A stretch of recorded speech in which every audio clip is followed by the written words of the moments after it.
I collapsed at work and was taken to the hospital in an ambulance. Following an examination, they found something and I was scheduled for an emergency surgery right away. Filled with anxiety, I contacted my husband. I'm about to go into surgery. I'll need to stay in the hospital for about a week to monitor my recovery. I thought he would rush to the hospital, but my husband responded with a hint of happiness. A week, huh? Well, I'm sure you'll be safe at the hospital. It's a good opportunity for you to rest. Hearing him say that, my woman's intuition kicked in and I checked my husband's credit card statements right away. Sure enough, taking advantage of my long-term hospitalization, he had gone on an overseas trip with his mistress. I couldn't forgive him. Just wait and see. I'll get back at him. After the operation, I made a remarkable recovery and started planning for revenge towards my husband. I'm looking forward to seeing my husband's face when he gets back from his trip. My name is Ashley. I've been married to Scott for 10 years now. Although I feel like I'm becoming as insignificant as an heir to Scott, that's probably normal for a couple who's been married for 10 years. Since we don't have children, we can both continue working at the same pace as when we were single, and we have no financial issues at the moment. I have believed we could continue to lead a nice, calm life and get old together. But since a few years ago, Scott's behavior has become suspicious. Although he used to not care much about his clothes and hairstyle, he's suddenly become very concerned about how he looked. Hey, when did you get those nice clothes? When I asked, Scott answered with a hint of irritation. Does it matter? I also have to meet with colleagues outside of work sometimes. What's more, he started buying clothes that younger people wear, and even started going to trendy hair salons. I'm going to go get a haircut for a bit. Every month when he went out, I unintentionally called out to him. Hey, where have you been getting your hair cut recently? Didn't you always go to that $10 salon near the station? Then my husband responded with irritation. It's up to me how I spend my own money. You go to the hair salon too, don't you? I'm not complaining. I was just noticing that you've been dressing up more lately. Huh. Maybe you're being too unconcerned about how you look? He was always working late or out on business trips, so I didn't particularly care about when he came home. However, I noticed that whenever he came home late, he always smelled like perfume. Hey, this suit. It has a smell. It's like woman's perfume. When I asked him, Scott looked awkward. Yeah. Now that you mention it, there was a woman on the crowded bus back home who had a strong perfume. It might have gotten onto me. His excuse seemed extremely suspicious. His behavior pointed to only one thing. Clearly, these were signs of affair. Looking at our bank account, I saw our savings had been decreasing rapidly for the past few years. He must be spending it on his mistress. Who could it be? How should I find out the truth? And what should I do if he really was having an affair? Thinking about these things on my own, I gradually lost my appetite and began to feel depressed. One day, I collapsed at work. Ashley, are you okay? I'm calling an ambulance right now. As my consciousness was fading, I could hear my colleague's voice in the distance. And when I woke up, I was on a hospital bed. I must have been stressed because of Scott. The doctor who examined me suggested that I should be admitted for tests just in case. I thought I could go home right away, so I hadn't prepared anything and immediately called Scott. Hello, Scott. I collapsed at work today and was taken to the hospital by ambulance. An ambulance? What the hell happened? Are you at the hospital now? Yes, I have to be admitted for tests today. It's nothing serious, right? Probably just stress, I think. I couldn't quite say that it was because of Scott's affair, so I tried to cover it up. Then, Scott, seeming relieved, said this. Well, you really scared me. So you're not coming home today? Yeah, the test results won't be out until tomorrow. I see, I understand. The hospital will prepare everything for you, right? I don't need to do anything else, do I? Huh? Well, I guess it's fine. But you will be there with me to hear the results of the examination tomorrow, won't you? Huh? Do I really need to be there? I won't understand anything anyway. I don't know anything about medicine or illnesses. Hey, you can't be serious. I don't want to hear the results just by myself. When I cried out, Scott reluctantly agreed to come to the hospital. The next day, hearing the test results with my husband, I couldn't believe my own ears. The doctor told me, We're going to conduct a surgery right away, because you're showing signs of a stroke. Looking at Scott next to me, he looked just as surprised. Scott took a moment to digest the news, and then asked the doctor. So, does that mean she can't go home today? Of course. She will have to be admitted immediately today, and we will perform the surgery tomorrow or the day after. And how long until she can be discharged from the hospital? Well, depending on her recovery after surgery, it should be about a week. A week? I see. Understood. Leaving the doctor's office with a heavy heart, Scott said, I'm going to make a call, and moved a bit away. From down the hall, I could hear him talking to someone. So, I won't be around for a week. What an opportunity. Might as well. After he finished his call and came back, Scott quickly started preparing to leave. I stopped him right away. Wait a minute. Are you leaving already? I wanted to talk more. Talk? About what? We've heard everything from the doctor, haven't we? There's nothing else to do but leave it to the hospital. This place seems like a proper hospital. There's nothing to worry about. You should rest well. Good luck with your surgery. Leaving these cheerful words, Scott quickly left. And despite trying to inform him about the time of the surgery over the phone, he never picked up the phone call. From then on, Scott never showed up at the hospital, and I was left alone, facing the surgery with great anxiety. The surgery was successful, but days passed without any texts or calls from Scott, and he didn't come to the hospital.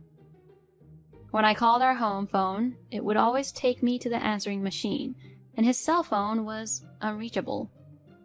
I remembered the phone call he had made. With a bad feeling, I checked Scott's card statement online. What was recorded in the statement was the purchase of 2 plane tickets, and it was to Hawaii. While I was in the hospital feeling anxious, Scott was off enjoying a vacation with his mistress. That wasn't all. Expensive designer items costing hundreds of thousands of dollars and bills from luxurious restaurants. He was extravagantly wasting tremendous amount of money that I'd never seen before. Furthermore, I was able to determine from the card statement where Scott and his mistress had stayed, and from there, I was able to find her social media account. On his mistress's social media, perhaps thinking they would never get caught, there were countless pictures posted of her dates with Scott. With all the evidence right in front of me, anger towards Scott began to boil within me. I couldn't forgive him. I would punish him, for sure. After the surgery, lying in the hospital bed, I spent all my time thinking about how to punish Scott. Eventually, I came up with a plan. From then on, to my own surprise, I felt a surge of strength form within me. And before the surgery, I was overwhelmed with anxiety, but now my anger towards Scott had become a source of power, and all I could think about was getting better as soon as possible to carry out my revenge. Even the doctor who came to check my post-surgery progress was surprised. That's amazing. It's rare for someone to recover this quickly. Did something happen? I answered with a grin. I have something important to do, so I wanted to be discharged as soon as possible. And so, I, who had recovered at a miraculous speed, was discharged earlier than the schedule. Without informing my husband that my discharge date was brought forward, I returned home alone. If he's only going to get my voicemail anyway, there's no need to say anything to him. And besides, I have a lot to do from now on. And there's no time to rest. I started meticulously preparing for my revenge. Scott contacted my cell phone on the originally planned discharge date. Ashley, I went to the hospital, but they said you'd already been discharged. Yes, my post-surgery progress was good, so I was discharged early. You should have let me know. It seems like your phone has been off for a while. Yeah. It just ran out of battery. My bad. I'll head home now. An hour later, Scott called me again. Hey, Ashley, what the hell is this? Oh, what do you mean? Don't play dumb. Our house is gone. Oh, you noticed? I figured we didn't need it anymore, so I've demolished it and put the land up for sale. It's a prime location. I expect it'll sell quickly. What the hell are you talking about? We didn't need it? This house is both our property. You think you can just get rid of it? Oh, I didn't expect to hear both our property from your mouth. What do you mean? Our joint bank account. It's also both our property, right? I've known for a while that you've been using it freely. That's because I have social obligations for work. Social obligations, huh? Going on a vacation with your mistress? That's work too? How did you know? Your carelessness is astounding.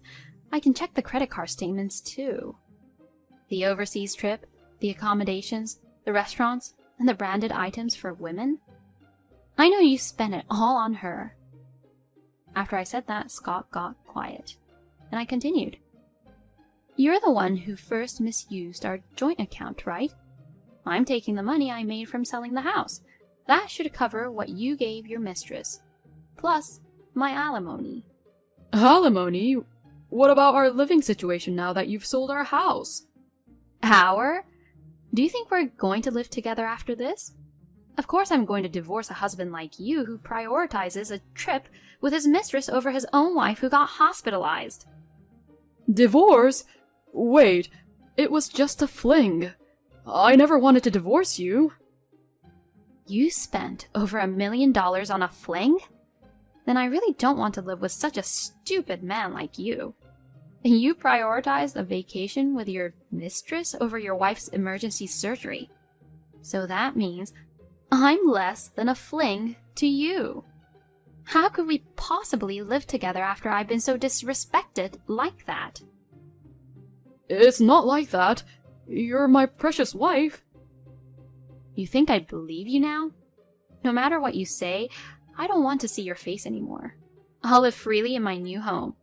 You can go to your mistress or do whatever you like. Are you serious?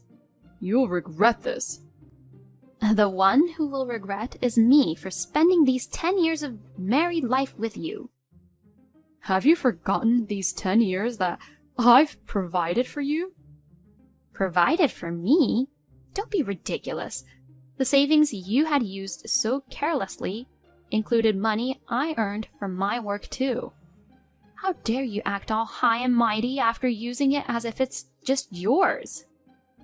Don't you have any sympathy? Is this how you treat your husband who has been with you for so many years? I could say the same thing to you. And oh, I'll return those exact words to you, who has been betraying your own wife for years. Out of kindness, I left your belongings at the disposal area.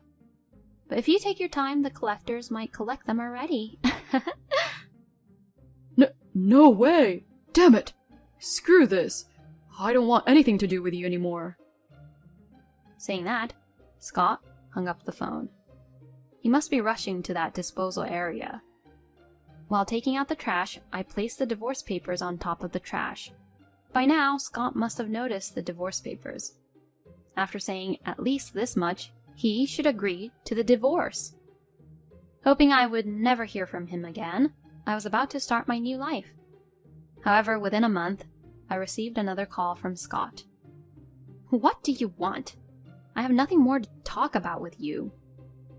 Just as I was about to hang up the phone, I heard Scott's screaming voice from the other end. Wait! Don't hang up! I haven't submitted the divorce papers yet. I am still your husband. Listen to your husband. He hasn't submitted the divorce papers? Unable to ignore his words, I was forced to listen to Scott. What do you mean you haven't submitted them? Oh, well, I decided to live with her, but I've decided to wait and see before divorcing and getting married again. And that was the right decision. Why? That woman spends money like crazy. And she says things like, if we get married, I want to be a stay-at-home wife. Even if I have savings, it wouldn't be enough if I married her. I knew that before you two started living together. It's more surprising that you didn't notice her spending habits after showering her with so much money. Then Scott said this, sounding impressed. I see. Ashley, you're really independent, huh? I am convinced by your words just now. You're the only one who can be my wife. Huh? Ashley, let's start over. You've just been sick and it must be scary to be alone, right? Is this guy an idiot? Such a man wouldn't understand unless spoken to harshly. I took a deep breath and raised my voice. Worried? How dare you even say that? The time when I was the most scared was when I was alone in the hospital on the day of surgery. When I was trembling with fear of the surgery, and when I was enduring the pain post-op. You weren't even there by my side. I'm truly sorry about that time. I wasn't thinking straight. It's not just about that time, is it? After all, you've been cheating on me, so how dare you say such a thing? A lot has happened, but I need you, Ashley. Don't you feel the same? That's why you spent these past 10 years with me. Don't be ridiculous. This time, I've confirmed that it's no good being with you. I can't imagine spending the rest of my life with someone who can't build a trusting relationship. So, you're saying you don't want to give us another chance? Yes, not at all. You have no feelings for me anymore? My love for you disappeared long ago. I thought we could live the rest of our lives always being grateful to each other as a family because I still had affection for you. The one who trampled on those feelings was you, Scott. To Scott, who got very quiet, I left with these final words. However, there's one thing I thank you for.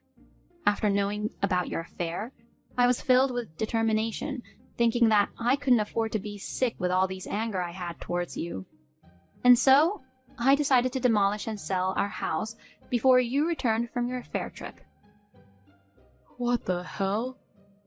Thanks to that, I was able to recover so quickly that even my doctor was surprised.